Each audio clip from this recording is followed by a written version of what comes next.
Sure, sounds good. I just clicked record. Okay, good morning, everyone. So today is Plasma group call number 8. Lucky number 8. Good morning, everyone. So why don't we do the traditional go around? And this time, let's see if we could just have a random, self-selection process in terms of people just going around talking about what they're thinking of. So in terms of my end, I've been thinking a lot about Merkle trees, but I don't have any answers yet in terms of stuff I've been looking into and friends have been looking into as well. May invite a friend in the group call next time if there's good answers. Cool. From my side, still been working on an implementation using the Cosmos SDK. Also started looking into sparse Merkle trees, and they seem to be extremely similar to an implementation we already have, like the IVL plus tree. So I think we'll proceed with that from our side.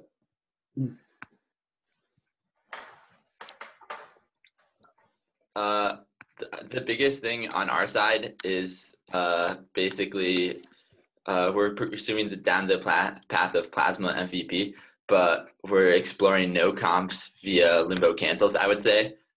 And Kelvin is kind of the main man behind that, so I think he should do the explaining on what that is. Yeah, I was going to say I've mostly been interested in Plasma XT. I'm thinking about checkpointing for that, but that's also Kelvin. So Kelvin, take it away. I think Kelvin might be disconnected right now. This is there. Then research is bound to a halt. Wow. Well, so, it just looked like such a mugshot. That was like freeze on the past time. Anyway, I can go. I've been doing cryptoeconomic stats study, and particularly I'll give a little bit of a shout out to cryptoeconomic aggregate signatures and the kind of fun stuff around there, and communicating these ideas so that more people can use them for their projects.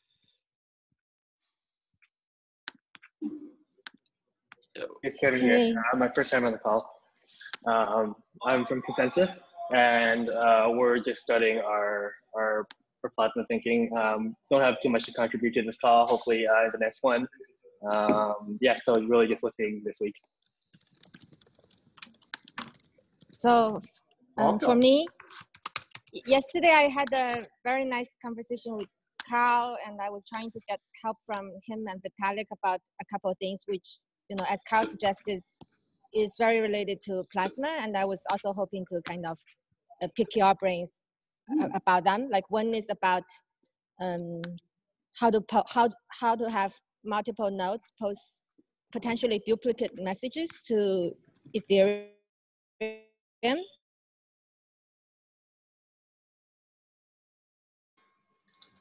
I don't follow, but that sounds really, yeah. I think I'm right. So, like, if you imagine a 2-layer tree, you get like a tree and then 2 leaves, and then another tree and 2 leaves.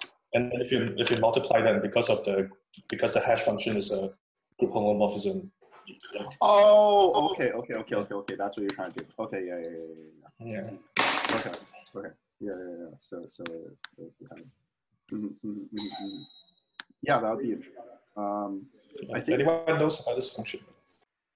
Yeah, I think Dan was. Wait, not Dan, but sorry, was thinking about things. Probably RSA or something like that. But beyond that, like, I don't know anyone doing explicit research on this topic. I can't really share people. Oh, can you guys hear me now? yeah, or I can. Oh, okay. Yeah, I was gonna say, like, I don't know anyone directly working on this topic. I think Dan Bonet was exploring a little bit of research around this topic, but I don't know the details. Cool. Yeah, awesome, everyone. I think these are some like really fun research topics that everybody's been really like exploring, and there's been like a lot of interesting, technical development and design around this, especially around like making really, really like efficient things. I think that's sort of what we're exploring. Seems to be a theme. So Elaine, what was like the first and second questions that you were thinking about?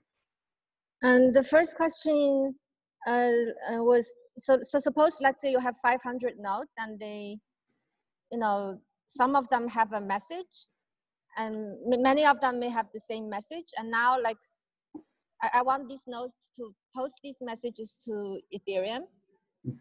But like for duplicate copies, I actually only need to know one copy. Like think of each message as some kind of a transaction in the plasma. And maybe like when the plasma is, let's say if the plasma for some short period of time has stopped working, there may be some kind of outstanding transactions that like I need to reach consensus on a set of outstanding transactions in the plasma. But since the plasma has stopped working at this point, like nodes want to post them to Ethereum. But right now, if everyone posts at the same time, it will be rather costly and it'll pump up the gas price as well. Yeah. So I think there's like sort of multiple approaches in sort of mitigating this. I think that's ahead of sort of what we're developing right now, because I think, longer term strategies around mitigating this, I think there's a lot of different strategies, and it's a matter of like simply, getting the networking operation first before we explore these strategies. But essentially there's some stuff you could do where, after a certain point in time, if there's not enough proof published, especially with like what Kelvin and Dan were talking about at EdCon with Plasma XT, I think this is the general like thematic name for it, whereby after a certain time period, if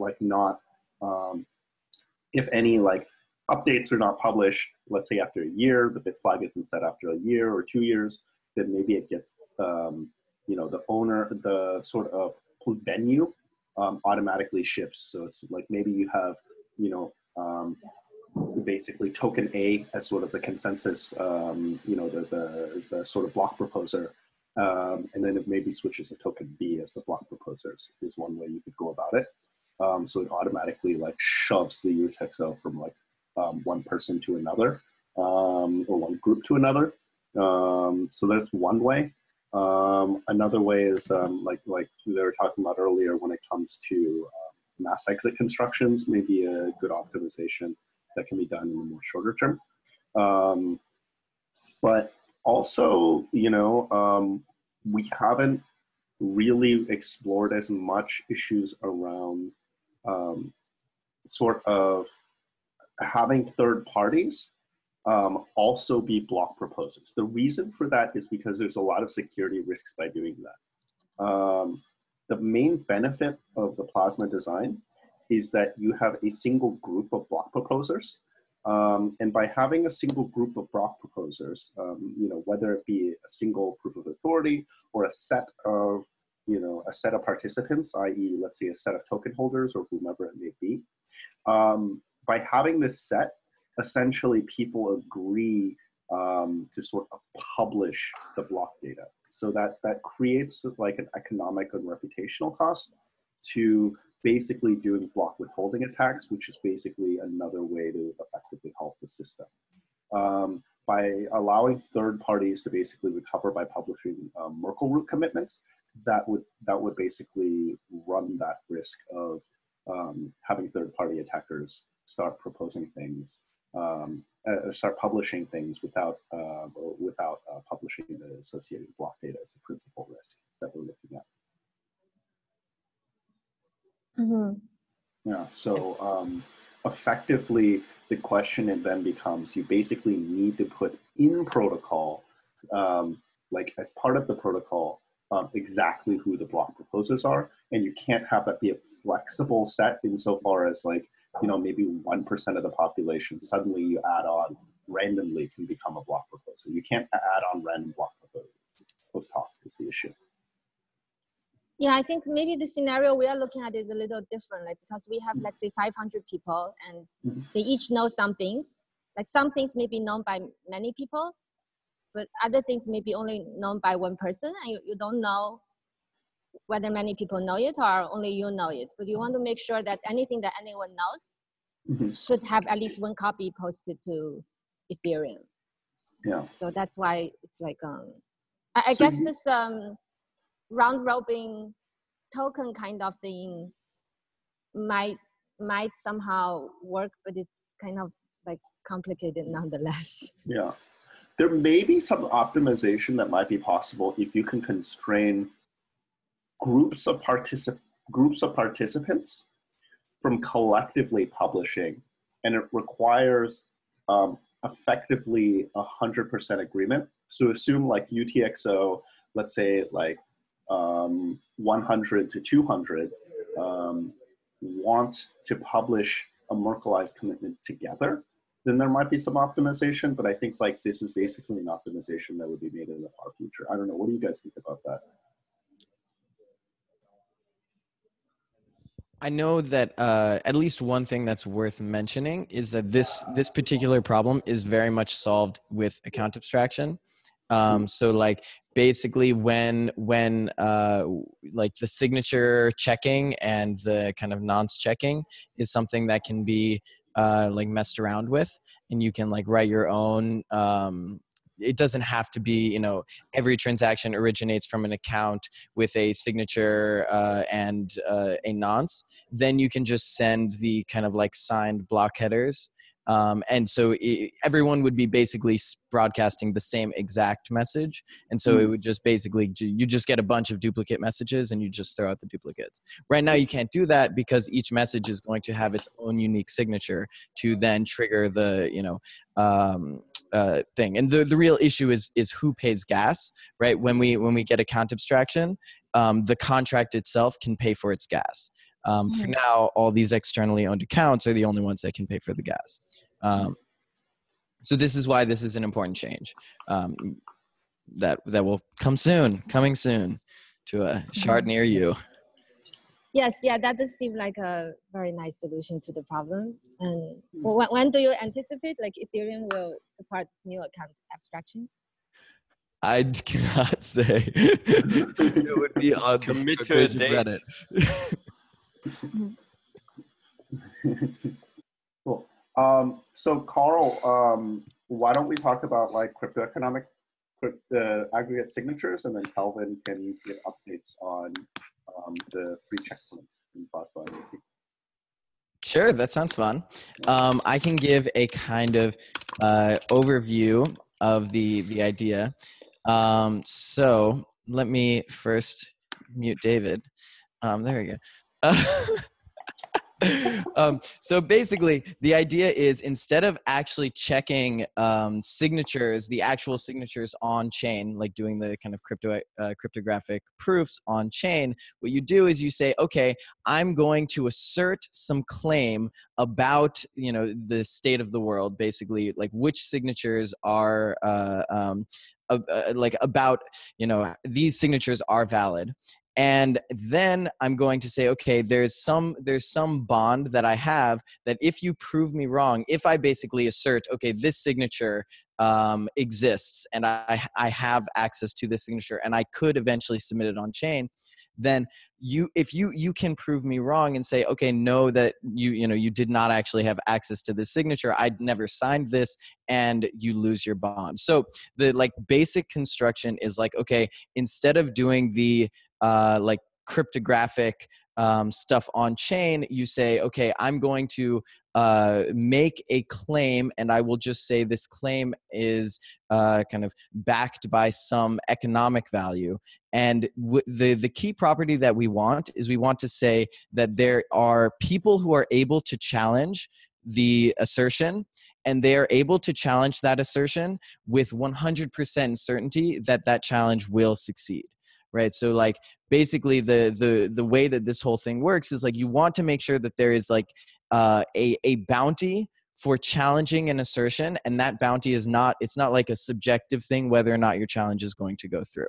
And so this is very particularly used. There are multiple ways to do this, but one way to do this is you basically say, okay, there's 100 validators.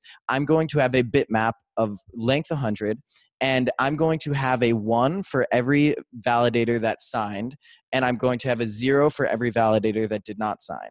And then I'm going to submit that bitmap to the main chain.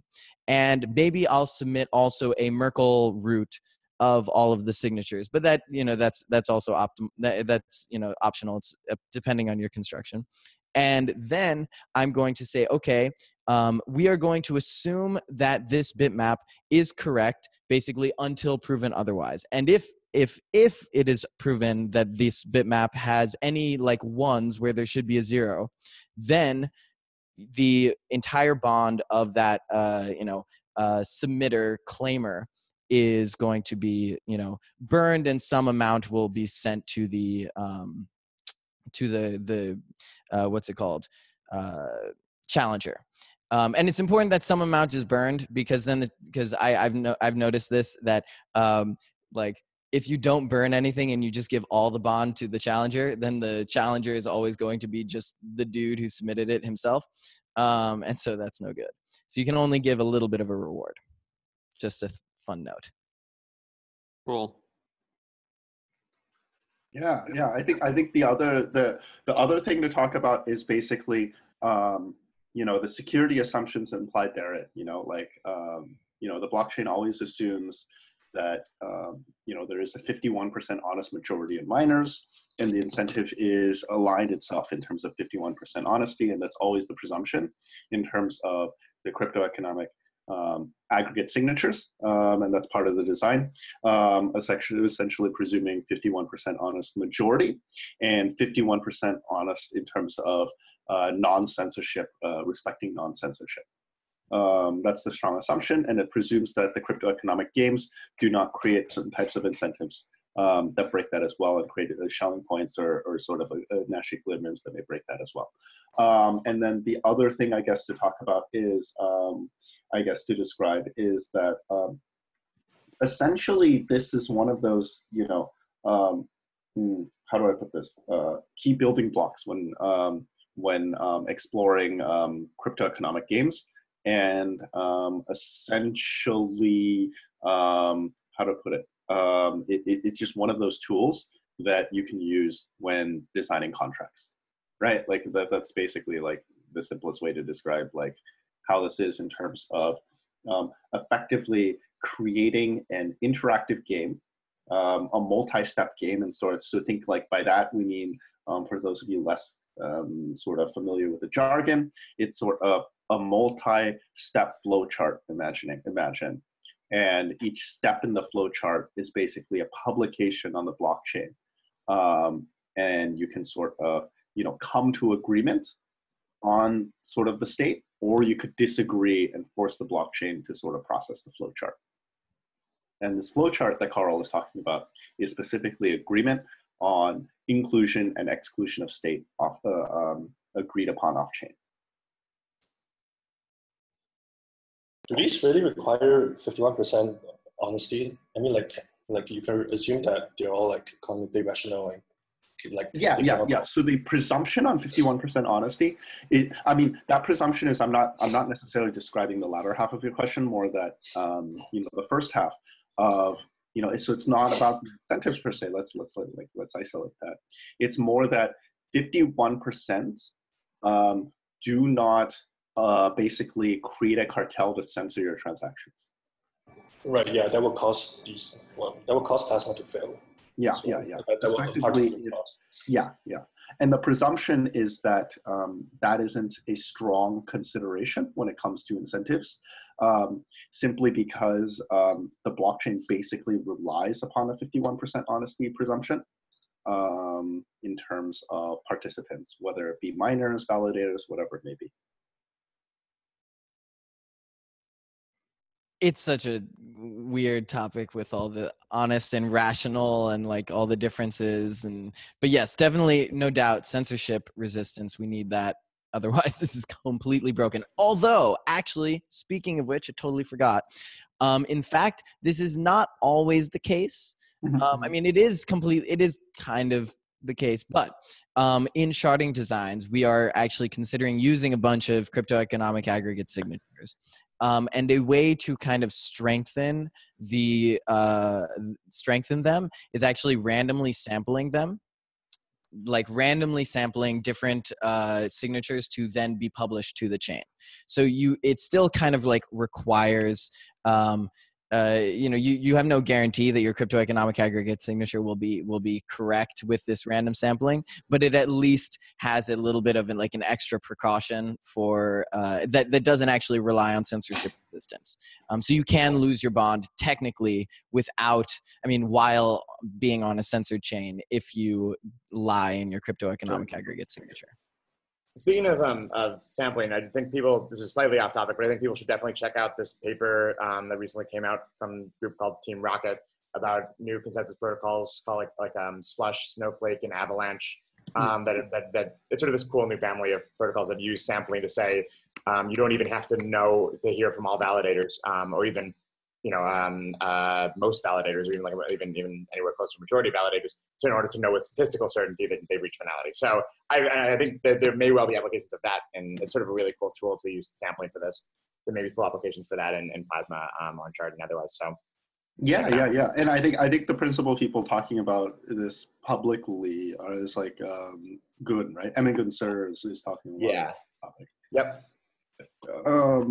Yeah, and I think it's fairly interesting. I think so I guess this might be a bit of a diversion, but two things that I found interesting was sort of resistance around certain Sybil attacks, and I guess dynamic, which I think there are things you could do to construct that, and then dynamics around effectively. I think that the design that was proposed around that family of new proposals is effectively, I think you basically have to do a UTX model. So if you apply this sort of on the base layer, I think there could be complexities around that in terms of. Yes, that's right. So you basically have to do a UTXO model, and even a lot of UTXO based smart contracts won't work because it means that you lose a liveness guarantee if there's any two given ways that a UTXO can be spent. So so it is limited. It can do something like Bitcoin very well and efficiently and sort of remarkably. But yeah, to try to do something like the EVM on it might even be impossible, or at least would take a lot of adaptations. Those of you at home, basically, you only get a partial order of transactions. Yeah. So those of you at home, a fun exercise is one, see its compatibility levels with doing this in Plasma, and then number two, maybe even writing a Solidity contract that implements this kind of design would be interesting. And I was actually looking at whether this could be used for Plasma or Plasma Cash, because what's nice is that in Plasma Cash you don't need a total ordering of transactions. You only need an ordering of each for each slot. I haven't really figured out, there isn't sort of a breakthrough, at least that I've seen so far with it. But you could potentially use it as a consensus mechanism for the validators in Plasma Cash, which might be interesting. Yeah. I think that would be fairly interesting. I think the design, it's sort of fairly simple, but it's not thoroughly specified yet. So it's it's this thing where it's it should, I would imagine the eventual Solidity contract would be not too hairy, but it's a matter of designing that in the first place. Yeah, it's always the systems engineering challenge where you basically spend more time designing it and whiteboarding it, and then eventually it comes out to be 100 lines of code, and then you're like, wait, how did I spend 100 hours on this? But yeah, I don't know. I'm not as familiar with this topic. I mean, Dan, you've looked at his other people. Oh, no. We can go back to cryptoeconomic aggregate things. But yeah, but I think generally it's a new cryptoeconomic sort of tool in the toolbox. I think is the idea of course you can just sample something, and not only sample it occasionally someone will get caught, but if you've already got this honest 2/3 majority assumption, you can actually sample a very small number of nodes in order to get a near certainty that 2/3 that 2/3 of nodes will sort of say this with certainty. So so I think it's pretty cool tool. And I think there's there's basically statistical presumptions or basically implied presumptions when it comes to that I know in terms of finality, right? Presumption. Right. So effectively, once you can get that, then you're good, kind of thing.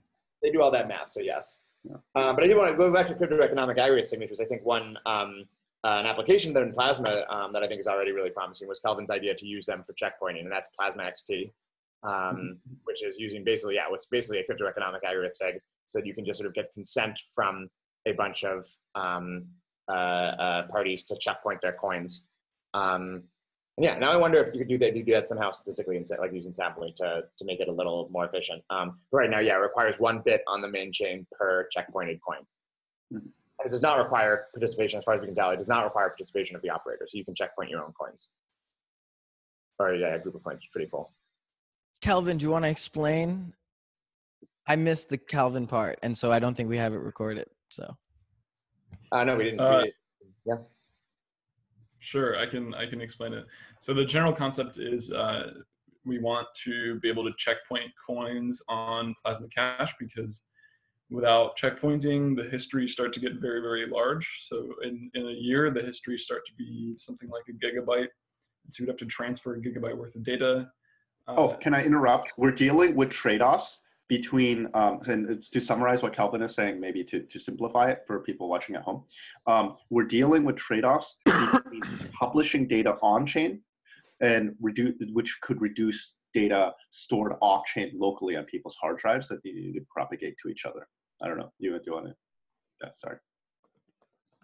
Yeah. So the general idea is let's somehow come up with a consensus to what the actual state of a certain coin or a certain set of coins is at any point in time. So in basic Plasma Cash, we're basically saying who is the true owner of this coin at a certain period of time.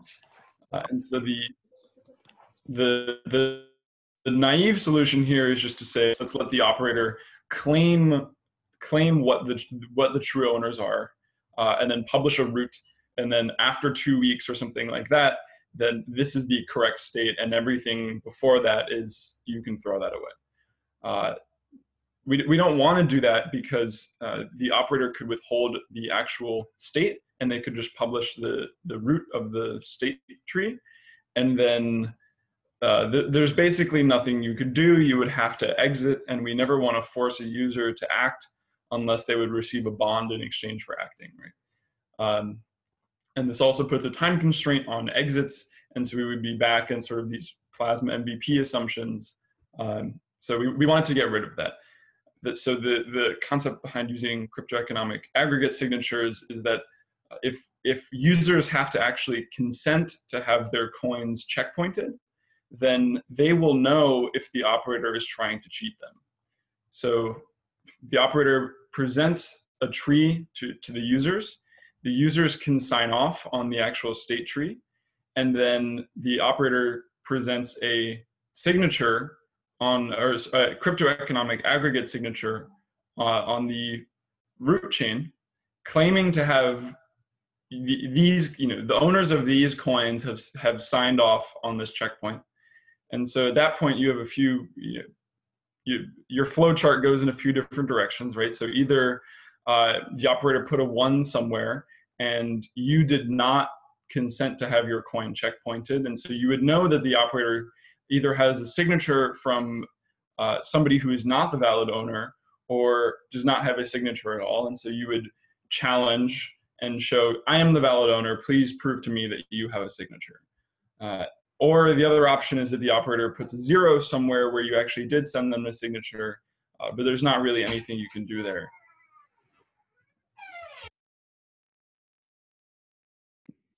Yeah, so the end result is that you get this checkpointing, but because you need a bit field for every single checkpoint, right? You need this cryptoeconomic aggregate signature. You can't checkpoint massive ranges at once. There's a limit to how many coins you can checkpoint within a single Ethereum block, and so that limit might be easier to, or we might be able to fit more things in if we can maybe compress these bit fields a little bit. But mainly we're going to have to do this in zones where we checkpoint this set of coins first, then this set of coins. And it doesn't actually have to be the operator that does the checkpointing either. Anybody could theoretically submit a bit field and say, this is a bit field corresponding to these coins. I'm claiming to have signatures for these coins. So if the operator is censoring you and not checkpointing your coins, somebody else could theoretically do it just as well. And so you can, so you can also do like aggregate cryptoeconomic aggregate signatures on, you know, other cryptoeconomic aggregate signatures. And so like in like some sharding designs, there's a cryptoeconomic aggregate signature that says that you know, more than 50% of all nodes signed off on this block or something like that. And then there's this like meta cryptoeconomic aggregate signature, which says there exists, these are the blocks which got more than 50% votes. And so like, I mean, you can do fun things with that. So like, I mean, clearly one dumb way to do this is say, okay, every person for a certain range signs off and is included as just one bit in the bitmap. So then you can, like, you know, quote unquote compress it in that way. Does that make sense? The unfortunate thing here is, what makes it more difficult is that unlike we're not using any kind of, like, we don't want to use any kind of honest majority or even honest 2/3 or anything assumption, right? Because like, even there's no way to, for example, you could civil attack the plasma chain. So there's no way to have like permission from a majority of plasma cash, like coin holders, giving them rights to like steal the other ones. So yeah, so it's tougher, and it's more limited in what we can do with that, I think, than sharding is. Yeah, what I was thinking was just like, you just have a certain range of people who have signed off, and you say that this is the range, and you like a priori know the range, and then you just say that range is 1 or 0 if like everyone signed off in the range or no one. But of course now you have other problems, because now it's like, okay, one person doesn't sign off, now you're screwed. Right. So I think it becomes like, how well can you compress this data? But the main point is like, you have to decompress it if you efficiently decompress it on chain. But yeah, the idea is like, you have to designate some bitmap, some piece of information. Yeah. But I think what Kelvin was talking about, what Kelvin designed, there's a lot of interesting insights there when it comes to, you know, basically the trade-offs between basically publication and sort of data storage, right? It's sort of like, you can design a lot of cryptoeconomic games, and like, it's possible that in some situations you may want to publish on chain, and to encourage that dynamic to sort of basically play out, and also create sort of a heartbeat for the system implicitly, which I think is really, really interesting. I think there's a lot of interesting designs that you could sort of use this type of stuff for effectively, that Kelvin has described. You know, like sort of even outside of Plasma, I think it's sort of like an interesting insight.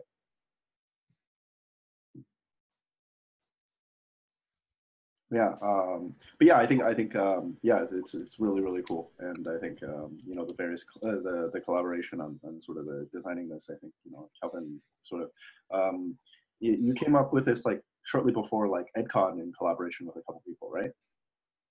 Sort of like yeah, well, with Dan, it basically started with David saying we need checkpointing, and then Dan helping me figure this out. Thank you. Go Dan, go Calvin, you guys are awesome. Go David, woo! Yeah, that's really cool. Awesome. So in terms of other topics, could Kelvin explain limbo cancels? Because that's very relevant to what we'd like to take to production in terms of Plasma MVP. Because no comps with timeouts is a massive pain and fairly limited. Would that be fine? Yeah, that sounds great. Cool. So basically, we were trying to figure out how to do Plasma without confirmations, and the original design was to have these timeouts, and then so a transaction would have to be included within some timeout, and if it wasn't included within the timeout, then it's invalid. And along with that, the inputs to a transaction have to be at least as old as the timeout. And so it's not a great flow. It basically means you have this very slow, you would have to wait a few blocks to use your inputs. And so the other solution that David and I discussed last week and is basically to use limbo cancellations, which are sort of the opposite of limbo exit, or limbo exits is a weird name for that.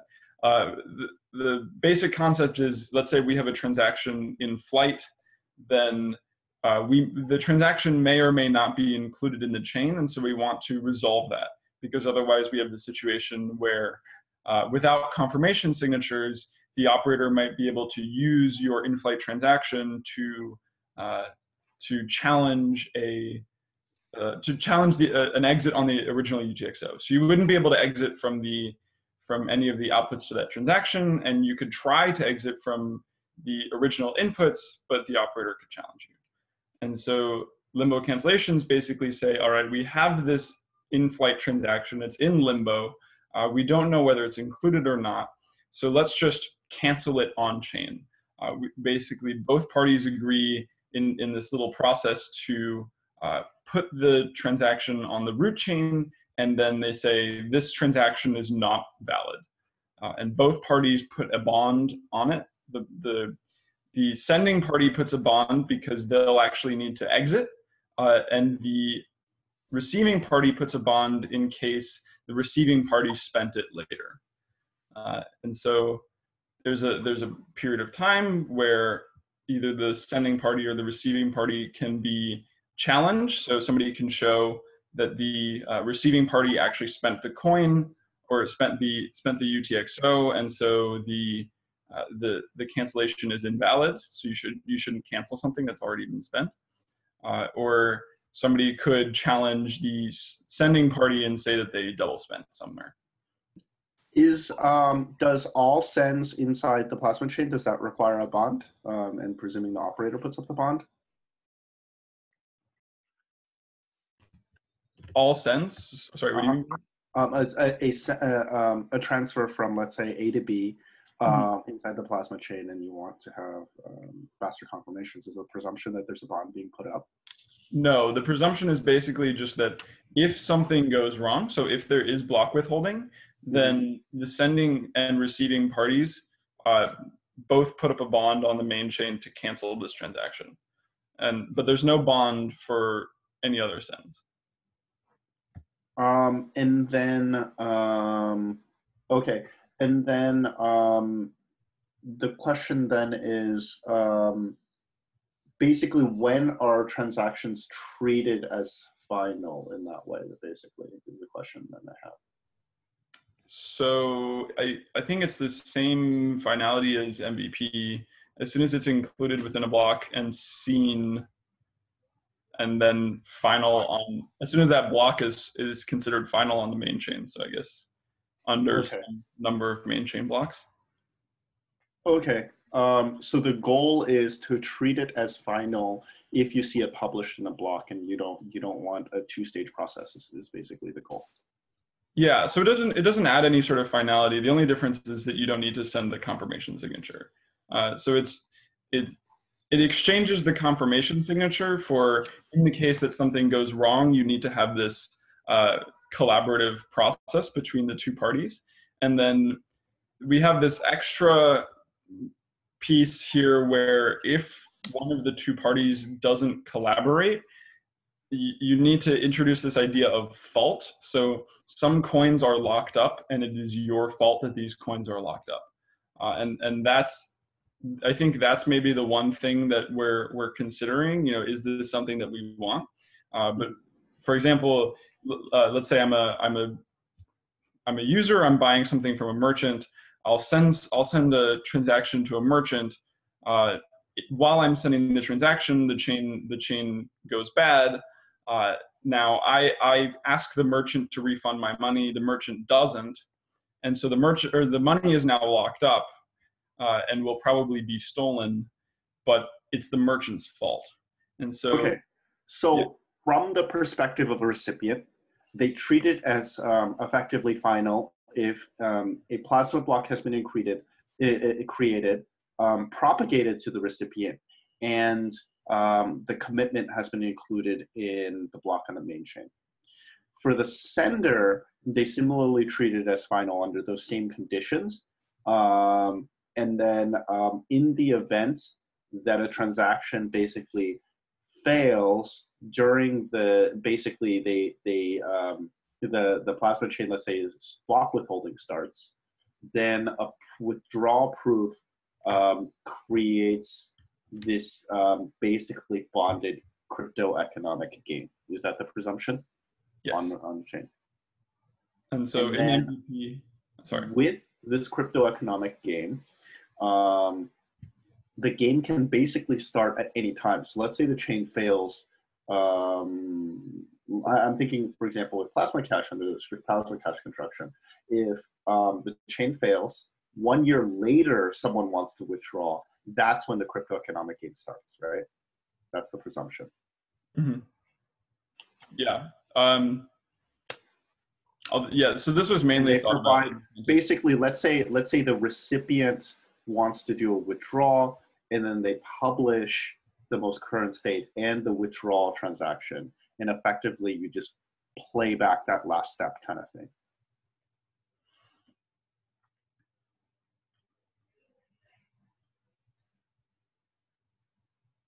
So I think in Plasma Cash, you could do it both ways, right? So you could have it, actually in both MVP and Cash, you could either force the transaction to go to the recipient or force the transaction to go back to the sender. I think it's cleaner to force it to go to the recipient if the recipient does the withdrawal and they have sufficient proof, right? Yeah. And there are problems with that. Like it causes some kind of issue. Like both parties had to put up a deposit for that to work. Yeah. I think there were issues. Yeah. So basically, a transaction is not treated as final unless there is sufficient proof that a transaction goes.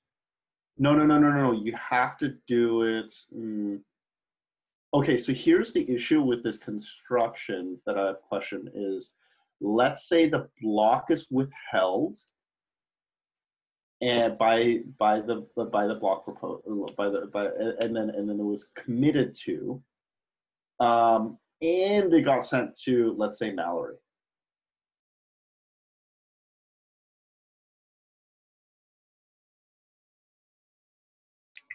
Okay. Then what happens is that according to the chain consensus rules, it got sent to someone else entirely. It should actually go to that person.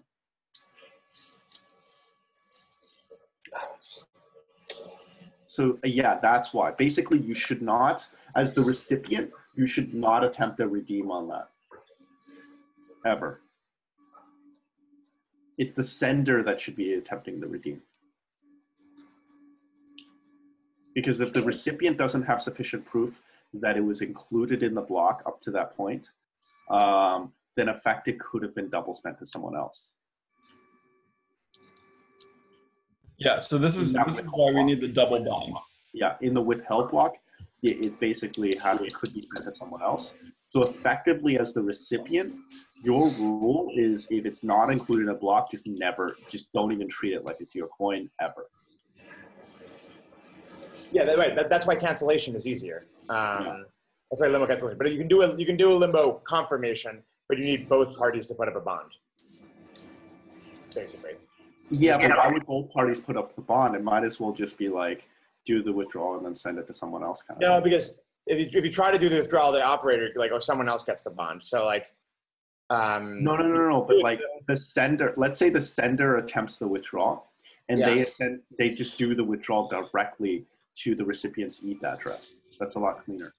But that could still be challenged by someone else. If the other that's cool. That's no big deal. Basically, the issue is the recipient has never treated it as received until, the recipient has never ever treated as received. Right, but I think the problem is you never want someone to have to withdraw and attempt an invalid withdrawal. That's the point, because then someone else will challenge. Well, it's the sender's responsibility if the sender sent it.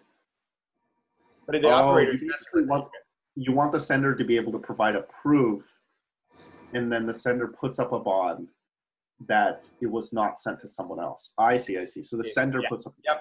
Yep. So you can do I think you can do a forced confirmation, but both parties need to put up a bond, and you can do I don't remember the exact.